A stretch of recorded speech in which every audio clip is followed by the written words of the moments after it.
So very interesting విషయం ఇది. పెంచిన తల్లిదండ్రులకి ఆ పిల్లల్ని ఇవ్వండి. మనందరికీ తెలుసు ఇది మేడిపల్లి ఇన్సిడెంట్. ఇది దాదాపు నేను అనుకుంటే 2 ఏళ్ళు అయిపోతున్నది, 3 ఏళ్ళు అయిపోతున్నట్టుంది.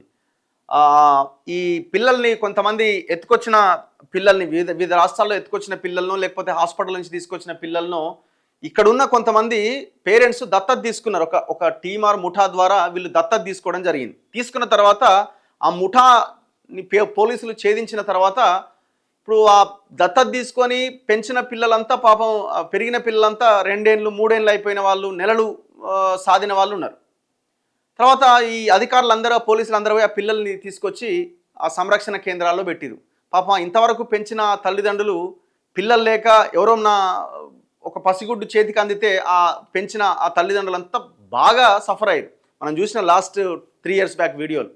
ఇది కేసు నడుస్తూ ఉన్నది. చివరికి సుప్రీంకోర్టు వరకు కూడా ఈ కేసు వెళ్తే సుప్రీంకోర్టు ఏం చెప్పిందంటే ఎవరైతే ఆ పేరెంట్స్ ఆ పిల్లల్ని పెంచారో వాళ్ళకి ఇచ్చేయండి అని చెప్పింది. పిల్లలని ఎక్కడి నుంచి?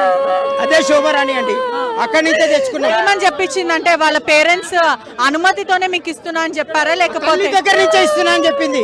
అన్ని చెకప్ చేసి ఇస్తున్నా అని చెప్పింది. మంచి ఆరోగ్యమైన బాబు అని చెప్పింది. అన్ని కూడా తీసుకున్నాం మేడం. సుమారుగా ఎంత డబ్బులు తీసుకున్నారు? ఎంత డబ్బులు ఇచ్చారు? మేము 4 వరకు ఇచ్చాం మేడం. 4 lakhs ఇచ్చారు మేడం. అట్లా ఇంతమంది ఇక్కడ ఉన్న 16 మంది కూడా 4 చిల్లర ఇచ్చి తీసుకున్నారు మేడం. ఇప్పుడు వీళ్ళ పరిస్థితి ఏంటండి? మీరు ఒక్కళ్ళని అడిగారా అండి? ఎన్ని రోజుల నుంచి పెంచుకున్నారు? 1.5 year మేడం. 15 months madam. పాపం 15 months నుంచి మీరు 15 months నుంచి ఆ బాండు ఇప్పుడు తీసుకెళ్తున్నారు. వాడు ఒక గంట కూడా ఉండలేడు. మా చెల్లి నదిలో గంట కూడా ఉండలేడండి. పోలీసులు ఏం చెప్తున్నారు? మీ పాపని మీకు ఇస్తామంటున్నారు, లేకపోతే ఏం చెప్తున్నారండి? ఇప్పుడు అయిపోయింది కదా మేడం ప్రెస్ మీట్. వాళ్ళందరూ కూడా సోషల్ వెల్ఫేర్ వాళ్ళకి అప్పచెప్తామని అంటున్నారు, చైల్డ్ వెల్ఫేర్ వాళ్ళకి అప్పచెప్తామని అంటున్నారు.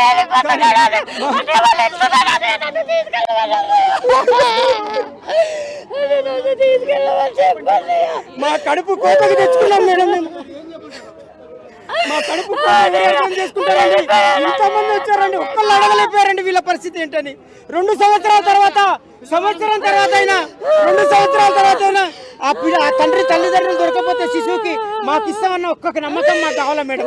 మేము కోరుకునేది ఒకటే, 2 సంవత్సరాలు. ఒకవేళ వాళ్ళ తల్లిదండ్రులను ఐడెంటిఫై చేస్తే వాళ్ళకి ఇచ్చేస్తామంటే వాళ్ళ పరిస్థితి ఏంటి, మీ పరిస్థితి? అది వాస్తవం మేడం. నిజంగానే గనక తల్లిదండ్రులు ఐడెంటిఫై చేస్తే యాక్చువల్ గా ఆ బాబు గాని ఆ శిశువు అక్కడ ఉండాలి. దానికి ఒప్పుకుంటాం, దానికి మేము ఒప్పుకుంటాం. కానీ అట్లా ఐడెంటిఫై ఒక సంవత్సరమో 2 సంవత్సరాల కాలమో పెట్టుకొని 2 సంవత్సరాల కాలం పెట్టుకొని తల్లిదండ్రులు దొరకనట్లయితే పెంచుకున్న పేరెంట్స్కి ఇవ్వాలని చెప్పే మా కోరిక. ఇప్పటి వరకు పెంచిన ప్రేమనే గొప్పది. కన్న ప్రేమ వదిలేసింది. అది దొంగదింపబడిందా, లేకపోతే ఎత్తుకొచ్చారా, స్వయంగా ఇచ్చారా అన్నది సెకండరీగా తీసుకున్నట్టయితే కన్న తల్లి కన్నా పెంచిన ప్రేమ మనకి తెలుస్తున్నది మేడం. ఇప్పుడు ఇలాంటి వాళ్ళు తెలంగాణ ప్రభుత్వానికి సుప్రీంకోర్టు స్పష్టీకరణ. గతంలో ఇచ్చిన ఆదేశాలు పాటించకపోవడంపై ధర్మాసనం ఆగ్రహం. కోర్టు ధిక్కరణకు పాల్పడ్డ అధికారులు 2వ తేదీన వర్చువల్గా హాజరు కావాలి అంటే చెప్పినా కూడా వినలేదట.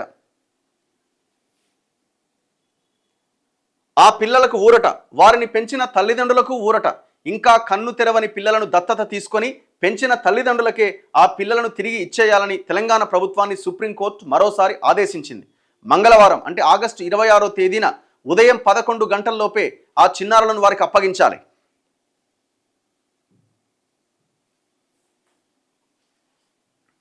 అని స్పష్టం చేసింది. ఈ మేరకు ఆగస్టు 12వ తేదీన తాము ఇచ్చిన తీర్పును పాటించకపోవడంపై సర్వోన్నత న్యాయస్థానం ఆగ్రహం వ్యక్తం చేసింది. కోర్టు ధిక్కరణకు పాల్పడ్డ అధికారులు తదుపరి విచారణ జరిగే సెప్టెంబర్ 2వ తేదీన వర్చువల్గా తమ ముందు హాజరు కావాలని ఆదేశించింది. గత ఏడాది మే నెలలో మేడిపల్లి పోలీస్ స్టేషన్ పరిధిలో ఒక రిపోర్టర్ చేసిన స్టింగ్ ఆపరేషన్తో పిల్లల అక్రమ రవాణా, విక్రయం వ్యవహారం వెలుగులోకి వచ్చిన విషయం తెలిసిందే. మహిళా ఆర్ఎంపీ వైద్యురాల నేతృత్వంలో జరుగుతున్న తతంగంపై పోలీసులు కేసులు పెట్టారు. ఈ కేసు విచారణలో ఆర్ఎంపీ మొత్తం 16 మంది చిన్నారులు, 4 మగ, 12 మంది ఆడపిల్లలు అమ్మినట్టుగా గుర్తించారు. ఈ కేసులో 11 మందిని పోలీసులు అరెస్ట్ చేశారు. వారు ఇచ్చిన సమాచారం ప్రకారం ఆ 16 మంది చిన్నారుల్లో 7గురిని అమ్మకం దశలోనే పట్టుకోగా మరో 9 మంది పసిపాపలను అప్పటికే అక్రమ రవాణా ముఠాకు విక్రయించేశారు. ఆ 9 మంది చిన్నారులను కొనుగోలు చేసిన వారి ఆచూకీని గుర్తించి వారి వద్ద నుంచి చిన్నారులను తీసుకొని రాష్ట్ర మాతా శిశు సంక్షేమ శాఖకు అప్పగించారు. వీరిని సెంట్రల్ అడాప్షన్ రిసోర్స్ అథారిటీ ద్వారా రాష్ట్ర ప్రభుత్వం దత్తత ప్రక్రియలో పెట్టింది. వీరిలో అమ్మకం దశలో దొరికిన 6 చిన్నారులను కొందరు తల్లిదండ్రులు దత్తత తీసుకున్నారు. అలాగే మిగిలిన 9 మంది చిన్నారులను కూడా పిల్లలు లేని కొందరు తల్లిదండ్రులు ఎంపిక చేసుకున్నారు. తమ పిల్లల్ని తమకే ఇవ్వాలంటూ వారిని అప్పటిదాకా పెంచిన 9 మంది తల్లిదండ్రులు హైకోర్టును ఆశ్రయించగా సింగిల్ బెంచ్ వారికి అనుకూలంగా తీర్పిచ్చింది.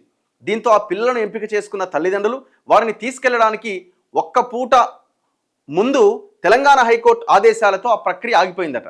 దీన్ని సవాల్ చేస్తూ రాష్ట్ర శిశు సంక్షేమ విభాగం డివిజన్ బెంచ్ను ఆశ్రయించింది. ఆ అప్పీల్ పైన వాదన విన్న ధర్మాసనం రాష్ట్ర ప్రభుత్వానికి సానుకూలంగా తీర్పిచ్చింది. దీంతో ఆ పిల్లలను పెంచిన తల్లిదండ్రుల్లో దాసరి అనిల్ కుమార్ కుటుంబంతో పాటు మరో 3 దంపతులు ఆ తీర్పును సవాల్ చేస్తూ ఈ ఏడాది ఫిబ్రవరిలో సుప్రీంకోర్టులో స్పెషల్ లీవ్ పిటిషన్ దాఖలు చేశారు.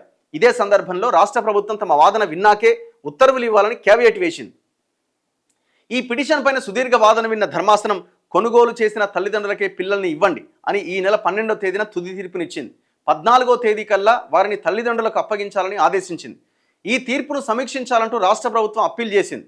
దీంతో 14వ తేదీ కల్లా పిల్లలను తమకే అప్పగించాలి అన్న కోర్టు తీర్పును రాష్ట్ర ప్రభుత్వం అమలు చేయలేదని ఆ పిల్లలను పెంచిన తల్లిదండ్రులు 18వ తేదీన సుప్రీంకోర్టులో కంటెంప్ట్ కేసు వేశారు.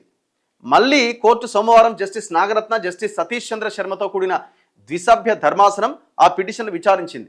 గతంలో ఇచ్చిన తీర్పును రాష్ట్ర ప్రభుత్వం అమలు చేయకపోవడంపై జస్టిస్ నాగరత్న ఆగ్రహం వ్యక్తం చేశారు. సుప్రీంకోర్టు ఆదేశాలే పాటించకపోతే ఎలా అంటూ అసహనం వ్యక్తం చేశారు. తమ వద్దకు వచ్చిన 4 దంపతులకు వారి పెంచుకున్న పిల్లలను మంగళవారం ఉదయం 11 గంటల్లోపు ఇవ్వాలని ఆదేశించింది. మిగిలిన 5గురికి సంబంధించిన కేసు ఈ నెల 28న రాష్ట్ర హైకోర్టు ముందుకు రాబోతున్నది. చూడండి, సో ఇంతకాలం పెంచారు కాబట్టి వాళ్ళకే అవకాశం కల్పించింది. చాలా పెద్ద ఇన్సిడెంట్ యాక్చువల్గా.